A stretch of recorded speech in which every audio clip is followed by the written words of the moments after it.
And we're live. Hey, Hi Kat. guys. Hey Dan, how are ya? Great, thanks. How you doing? I'm good. I'm good. You know, tomorrow's a holiday. No, I had no idea. It's party on. Party on, yeah. 4th of July. Watch the fireworks. In my case, sleep in. But Sleep anyways, in. Right. So hey, how interest rates been doing lately? sideways. I was looking at it, and for the last 9 months, like 93% of the closes are in this range, right? Range bound in about within Hanging about steady, aren't they? 6.5 to yeah, 7, right? Pretty much. Every that's once in right. a while, it edges over 7, and then we tick back a little bit. Right now, we're at like 6.75 or somewhere in that neighborhood. You got So it. Yeah, it's and oh, and we lost Cat. Uh-oh. What happened? Bump. All right, so let's talk about this range-bound market until Cat gets back. Hang on here. Let's go take a look because I was looking at this earlier today, and we'll pull up some charts. When in doubt, pull up some charts. And give me just a second here. We'll look at over the last 9 months. It's a good time to look. And Cat's back. Okay. I did that pretty fast, didn't I? That was quick. Yes, I was kind of tap dancing a little bit. I was going to go to the charts and show what. Send everybody a little love right now. Jeez. So okay, so we're gonna tell you guys how the Snohomish and the King. Uh-oh. Lost you again. Down goes Cat. I don't know what's going on over there. Goodness. Well, then let's go back over to the charts. We'll take a look at the last. And the Cat's back. Any idea why? No idea. I don't either. Is it like maybe what is this thing down here? Well, we better get through this before you cut off again. Yeah, figure out what's happening here, you guys. Well, let's start off right here with Sheridan Heights because that was a beauty. Yeah. Let's go to look at Sheridan Heights and look at that inside. The interior, it's just beautiful. It just looks so stylish, and they remodeled that 10 years ago, and it still just looks amazing. So that particular house, and sorry, you guys, you can't see it on TikTok, but we. Well, so much for that. We didn't get it in quick enough. Hang on, she'll be right back.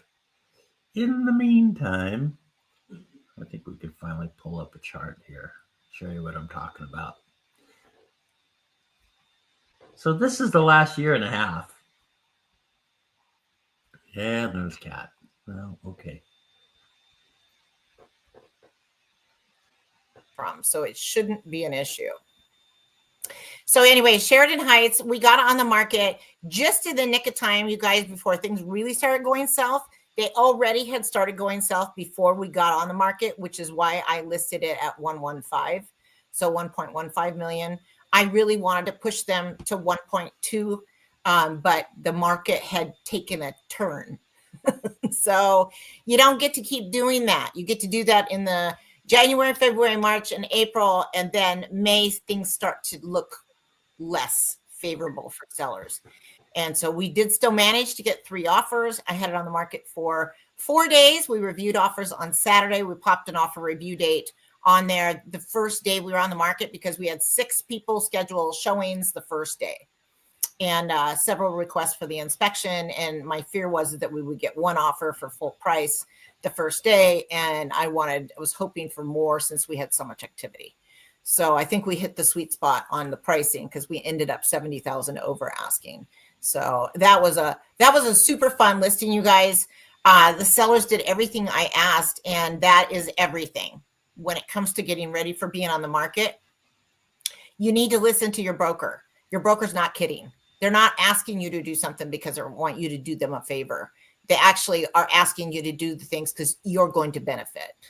and honestly, if you benefit, we benefit a tiny bit, right? So we're getting, 3% or whatever you're charging for commission compensation, you're getting just that small percentage more. But that's not why we do those things. We do those things to get you actually under contract as quickly as possible, because that's when you get the most price per square foot. So anyway, so it's great when a seller listens to you. They did. Anne and Andrew were amazing to work with. I actually, she's my coworker at my office. And so I really wanted to do her a solid. And I think we did well. If you look at the trends, the pricing trends, we could have gotten quite a bit more in April had we listed in March or April, but they didn't have their house that they wanted to be at just down the street from the grandkids until May. So that's just kind of how the cookie crumbled. And if we waited until September after he retires, then the market would have, I don't want to say it's tanking because I have a tendency to over exaggerate this stuff, but it is softening at a record pace. So still buyers buying, but there's a lot of hesitation out there because I feel like it's the political and the economic climate that's impacting, causing fear, causing some uncertainty among buyers. I even have some of my own clients who are ready to invest in a multi-family properties telling me that they're just kind of sitting back and holding on to their money right now, that they're just a little nervous. And that's fair. That's fair. So that's kind of what's been going on in generally speaking in Snohomish and King counties. And that's what you've been seeing too, right, Dan? Yeah, pretty much. I mean, it's exactly the same thing. The thing is, there's only so much of a buyer pool that's out there at these prices and these interest rates. That's right. They've slowly, drain the buyer pool a little bit, so you don't have quite as many buyers at these prices. Right. You do have more people coming on the market looking to sell. Kat just left, and we'll have to get her back here in just a second. But for every buyer or for every seller, there's a buyer. Yep. And there's Kat. But I think that I have probably a half a dozen buyers that are sitting back and just kind of pausing. I don't think there's really anything to worry about with the economy. I think things are going to be just fine. I think there'll be a more better feeling of comfort around the country, after we've got a year under the current administration. Hopefully things improve and sentiment. Well, let's take a look at. Do you want to start with King County, or do you want to start with? Okay, let me grab my stats book so I can give you guys extra info. Because do I have information today. We got information overload. I want to talk about a couple of fun things. So let's run through the major statistics for King County very quickly here. We got 30% of sellers getting under contract within the first 7 days on the market if they listed between June 15th and June 21st. And then 43% of sellers got under contract if they listed between June 1st and June 14th. So that's still a pretty good number for that. But that data is 2 weeks old. So I think that 2-week data is going to start coming down just like the 7-day is coming down. So, and then we got 15% of sellers received over 5% or more over asking price. So that's a significant amount over asking. And there were quite a few more that received 10 and 15% over asking price still. And those are closed sales. So that would be the last 30 days of closed sales. And then 29% of homes in the last week, the last 7 days that got turned in, 29% of contracts involved multiple offer situations. So that's still a pretty big number that we've got coming in from King County for multiple offers. And then we're up to 2 months supply of inventory, which is a huge number for King County. And I don't know that we hit 2 months supply of inventory last year. I'd have to look. Yeah, no, I think you're right. I don't think we did. High. So let me talk a little bit about the changes year over year. So June 2024 versus June 2025 for King County. So the number of showings, this is a big deal right now for sellers. The number of showings is down 29% this year in June. Wow. And then we've got price reductions. I think it was, I think it's 14%. I'm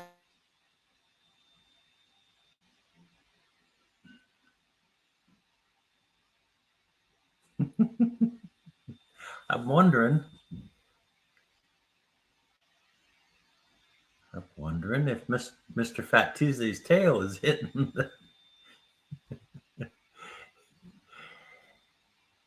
the outlet. Well, let's see here.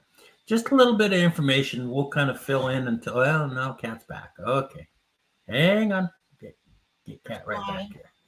I don't know why it keeps crashing. I don't know. I don't either. I've never had this happen before, ever.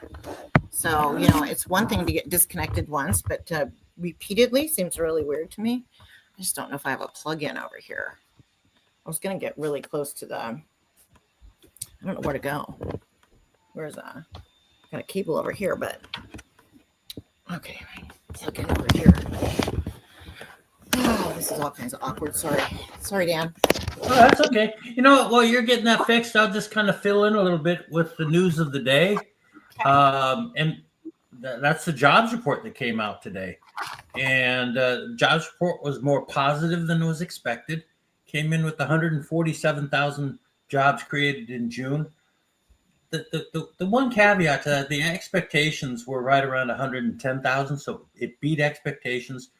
147 is not a particularly strong number, by the way, but it was more than the market expected, and so interest rates ended up a little bit higher on the day, which is disappointing. Closed up 5.5 basis points at 4.35%. And we had gotten down as low as 4.20% here 2 days ago. So we've had about a 15 basis point run in the 10-year Treasury note yield in the last couple of days. In addition to that, there were 74,000 private sector payrolls, which is weak.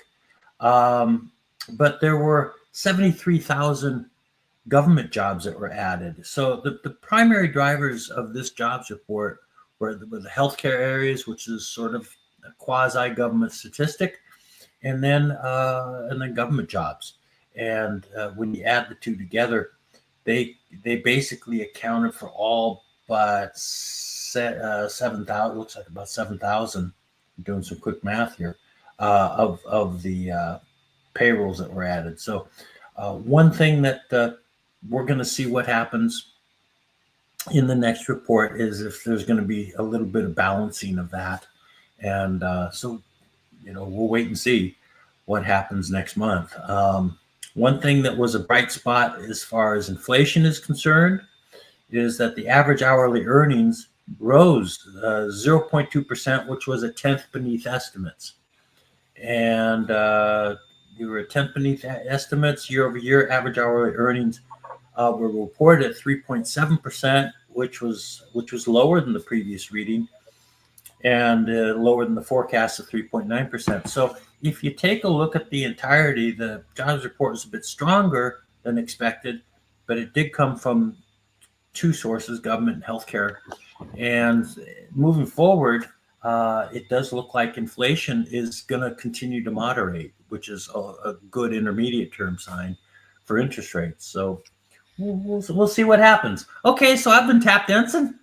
Glad to have you back, Kat. Nice work, Dan. Oh, hold on, I got to get my stats, but no problem.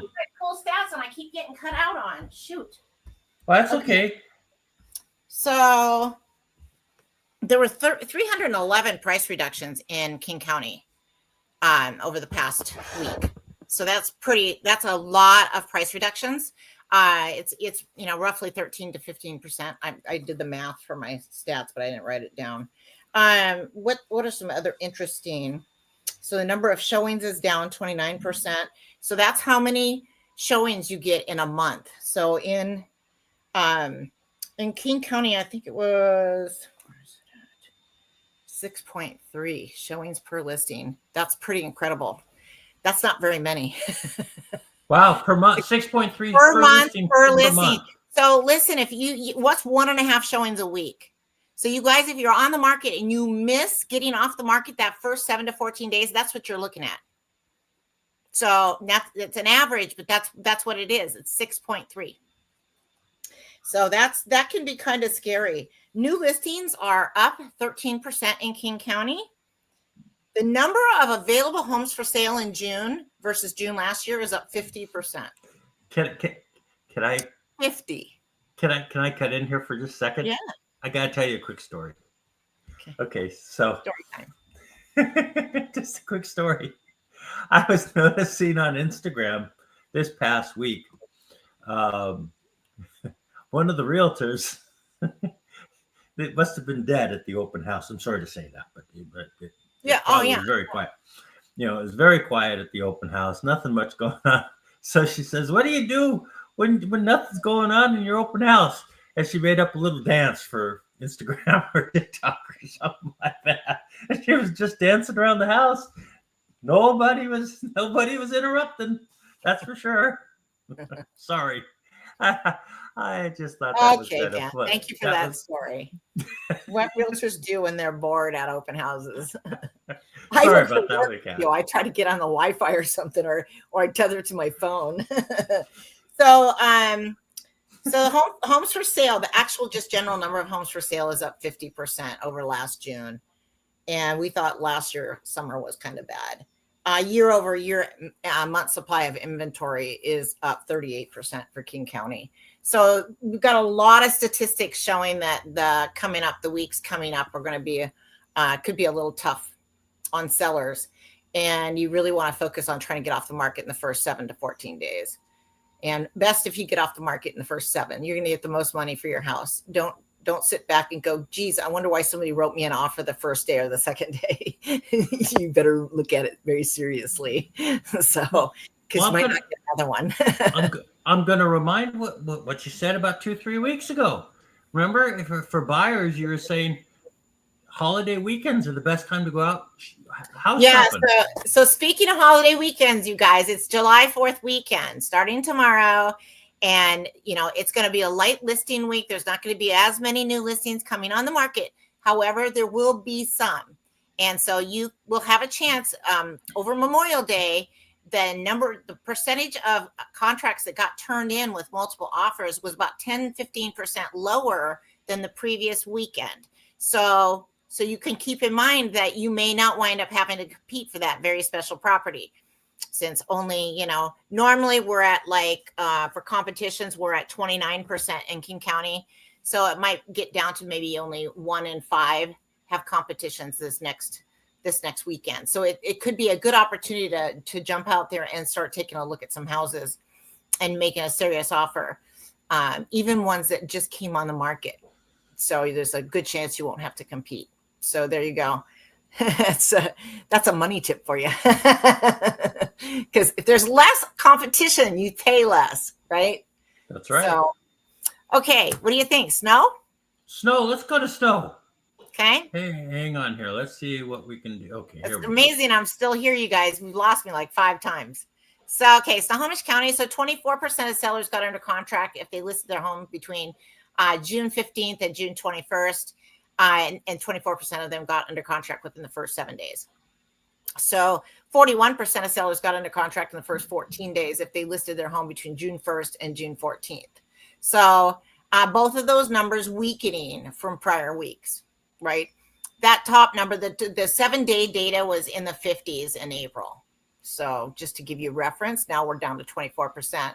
So half as much chance of getting off the market that first week. So it shows buyer activity has come down quite a bit. And I just looked up last week. It was at 31%. That's a big drop for 1 week. Yeah. Yep, it is. Sorry to cut in there, but yeah. And then I also want to mention that 2-week data is also coming down a little bit. I would imagine that next week when we pull the 2-week data, it will be weaker yet. And so as we start to move into summer, unless we see interest rates really start to come down. That would help a lot, you guys. So that at least it would stabilize the market and keep it from coming down. So 10% of sellers received or ended up over asking price, over 5% or more over asking price. Get my tongue twisted there. 23% of contracts that were turned in last week in Snohomish County involved multiple offers. And Snohomish County is up to 1.8 months supply of inventory, and that's really high for Snohomish County. So it's still lower than King. King, their inventory has a tendency to run, the MSI runs a little higher than Snohomish County, typically speaking. But I have some more interesting information on Snohomish County. We've got the average number of showings per listing is only 5.8, so a little lower than King. And the showings per listing is down 21% from last June. So last June, it was 21% more showings per listing. So worth mentioning, 144 price reductions. Again, the total number listed was 1129. So it was a pretty significant chunk of that. Where price reductions which is, that's a lot.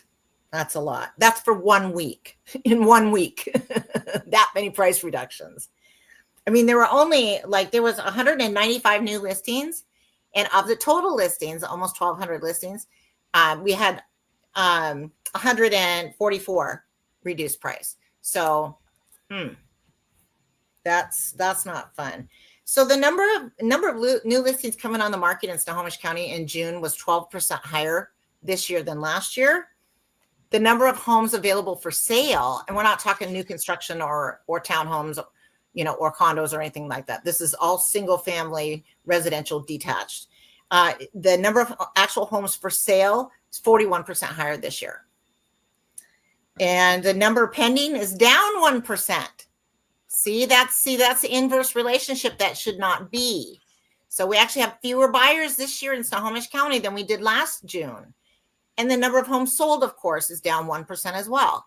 So that's a bad combination. Fewer buyers and more homes coming on the market. That makes for that's the wrong way.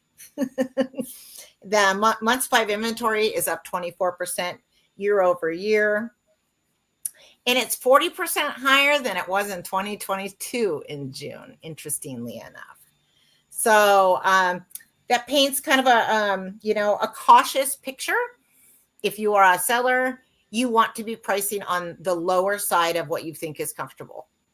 So, in the spring, I often push my sellers. I give them a very conservative approach because I'm not sure exactly how the market's going to do. So I try to be relatively cautious with my pricing in the spring because I don't want to overpromise and underperform. And but by May, things are getting dicier.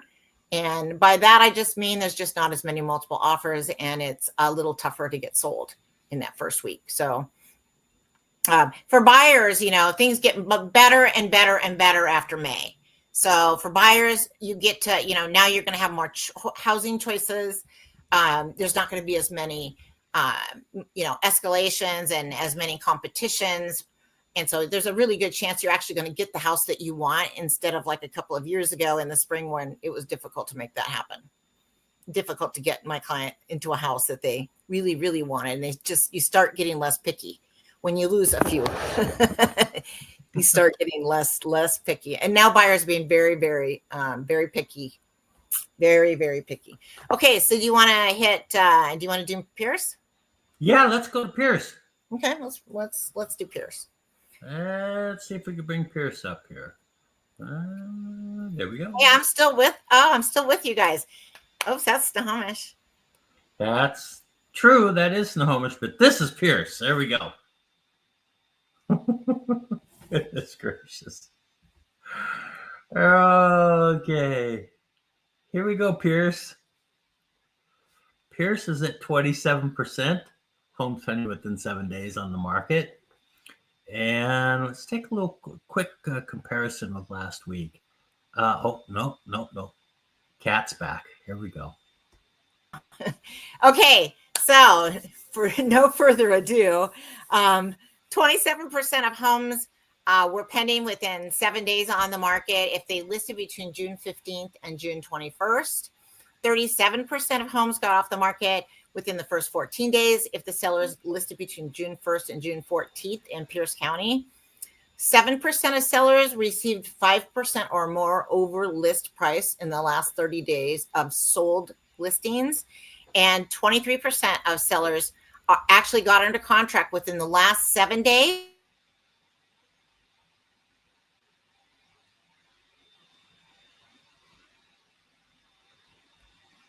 All righty.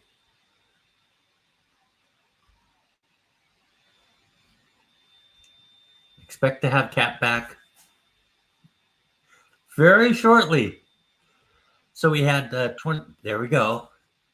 On cue. Okay, so 23% of sellers in Pierce County that had contracts turn in the last 7 days ended up with multiple offers. And Pierce County is up to 2 months supply of inventory. That's a pretty big number for Pierce as well. So in Pierce County, their market is a little more stable year over year, really, than King or Snohomish. King and Snohomish are swinging a little bit more. But Pierce County still has 11% more listings this year, new listings, 23% more homes available for sale, and then 16% more pendings, which makes sense. It's the opposite of Snohomish. And then homes that sold, it's up 1.9%. And then MSI is up 9% year over year for the month of June. So that's kind of where things are in Pierce County. It's, their market wasn't vastly different last year than it is this year. I think they might have a little bit more inventory, but they still got a fairly decent market going. And it's just a lot more even than King and Snohomish. Kitsap is the other one that swings a little bit more, but their market also is much more stable than ours. Ours does a intra-year swing, a big swing. So we'll vary 10 to 20% on pricing. Well, speaking of the devil, I pulled Kitsap up. Yes, you got even Kitsap is not as strong as it's been. Yeah, no, the first number. So the 7-day data is getting weak. My daughter has listings over in Kitsap right now, and she can speak to the fact that the showings are not happening and the market's going down fast. So, I don't want to, we're not trying to create panic here. It's just that it's the market is softening, and it's noticeable if you're a listing agent. It's very noticeable. Right. So, because you're just getting that many fewer showings than you were, like a month or two ago. So all her listings were flying off the shelf, 2 months ago. And now she's having trouble getting some of them off the market. Me too. I can attest to that as well. So 25% of sellers got off the market within the first 7 days on the market if they listed their home between June 15th and June 21st in Kitsap County. And 53% of sellers got under contract within the first 14 days on the market if they listed their home between June 1st and June 14th. So interesting in that 2-week data is still pretty strong over there, but I anticipate that's coming down next week. 43% of sellers received. We almost made it. So close. 43% of sellers received over list price. Wow, that's an interesting number. And Kat's back. There we go. So 23% of contracts that were turned in within the last week involved multiple offers. So that was 23%. We're almost making it through Kitsap County. We're almost there. Kat just left. We're having some technical difficulties today. And Kat's back. And 1.6 months supply of inventory in Kitsap County. So that has been creeping up very slowly, but they're way up from where they were in June. Let's put it that way. And I want to just talk really quick about the showings in Kitsap County. The percent of showings are down 16%. So the number of showings is actually, the number of showings they're getting is 5.1 per listing per month for the month of June. 5.1. That's terrible. It's not even 1.5 a week. So, and their new listings, they're up 34% for their new listings. And their homes that are actually available for sale is up 38%. That's sizable. That's going to make a big difference on your market. the number of pending though are also up 23%. So that sort of makes sense. And the number of homes that were sold is up 13%. But their MSI is up 22%, which goes alongside with the new increase in new listings and increase in total available homes for sale. So Kitsap County has still a pretty good market, and their market is a little bit more stable than ours. Kind of maintains a little bit less wild swings, but they still have swings in their intra-year home sales prices. The price per square foot varies probably about 10% during the year. So they'll get a little bump in the middle of the year, 5 to 10%. I don't know that happened this year. This year has been a little more challenging. So, as a matter of fact, when I was looking at their data, you can go back to last year and pricing is almost the same. They may have gotten between 1 and 5%. At a certain point during the year, went up a little bit and then came back down. And the same can be said. So when we're doing market analyses, we're almost always pulling from the whole year, and we'll give it a little, acknowledge a little bit of higher pricing in April, May, June. But for the rest of the year, we're almost using them as straight comps from last year to this year, because there's not been much appreciation in Kitsap County. Right. It's very slim. When you start to look at it, it can look like sometimes it looks like it's gone down year over year, for the month, and sometimes it goes up on 1 point or 2%. So anyway, little different market in Kitsap County, but it's it's one of the better markets.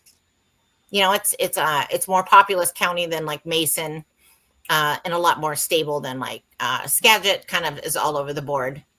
Some weeks will be wildly successful, and other weeks won't look so successful. It's just a beautiful area, and the pricing areas that just make it amazing, right? Yeah. And all the water, it's just so much water. Yeah. Everywhere you drive, you can see the water practically, at some point along your drive. So it's kind of fun. It's always nice. Always a beautiful drive. Always a beautiful drive. Cool.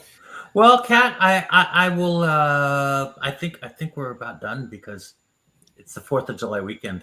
We've got the barbecue. We've got you know what? I've got some cold beer on tap. That sounds pretty good. Yeah. Oh yeah. Yeah. I don't drink beer very often, but I think I'll pop one today. One. Oh yeah. Nice. So I do want to mention to you guys, if anybody's still with me, that I still have that duplex. It was been completely renovated. I'm sorry about that. I shouldn't have. No, you're fine. I just would like to plug my own listing. I've had a couple seriously interested buyers, but everybody seems to just be kind of holding back a little bit. Sent the inspection report out a few times, but it's brand new inside, right? Everything's new. The toilet's new, the tub's new, the flooring's new, the windows are new, the siding is new, the roof was replaced a few years ago. So it's just a lot of new. And we've got an electrician going out there and addressing a couple little electrical items that came up on the inspection report, the first of this next week. So it's an amazing opportunity. It's listed at $700,000. I think that price is about right. It really gets close to penciling right there. If you can get $2,200 to $2,400 per unit, you can also live in one side and, do a 3.5% down FHA financing on it, and, have the other half, making rent payments to you, the $2,200, $2,400 a month. And then, obviously, your payment's going to be less than $3,000. Your portion of it if you apply the rent towards the payment. So pretty cool. And if you're trying to make it pencil as an investment property, I believe if you put 25% down, that it does pencil, and it'll be break even. But I'll take break even for Western Washington. That seems to be kind of where the pricing is. And the thing of it is you're not going to have to do anything to them for years, right? You've got water heaters that are less than 10 years old. So those are probably fine for a while. And there's just a lot of new going on. So I think it's a great investment. It's single story. They have no shared walls, no shared interior walls. There are laundry rooms behind the carports that are located between the units. And the laundry rooms are huge. There's plenty of storage for a couple of bikes. your full-size washer dryer. You could put some, cabinets in there if you want. But really nice dry storage that's locking. And then they also have private backyards. There's just so much to love about this duplex. So private backyards, separately fenced. They're not fully fenced, but they're fenced in the back in between the units. So really nice flat backyards that, you could garden or put in raised beds or what have you, and really add some nice, you can add some nice landscaping. So anyway, 700,000, call me, DM me if you want to take a look at it or you have questions. I'd be happy to show you. They're really cute units. 2-bedroom, 1 bath. If I didn't mention that, all new appliances, of course, new sheetrock, obviously fresh paint inside and out. New. So. Oh, goodness. Well, I'm glad we were able to get that in. And I think we'll call it a day. Thank you for joining us. And we'll talk again next week. We'll be talking real estate. Oh, wait a minute. Kat made it back. Got back on. Oh, I had an option to reload. So you I made just it. reload button. That worked really fast. Oh, nice. I was just about to sign off, but I'm glad you got back in time. I know. Well, I didn't want to miss the sign off. Well, I Love you guys. Thanks for joining. Thank you for doing this, Dan. I appreciate you putting up with my disappearing act today. No problem whatsoever. It was just great having you, Kat. I hope you have a great 4th of July. Enjoy it. You too. And we'll catch up again here. I'm going to hit the end stream button and we can chit chat a little bit afterwards. All right. We'll catch up again next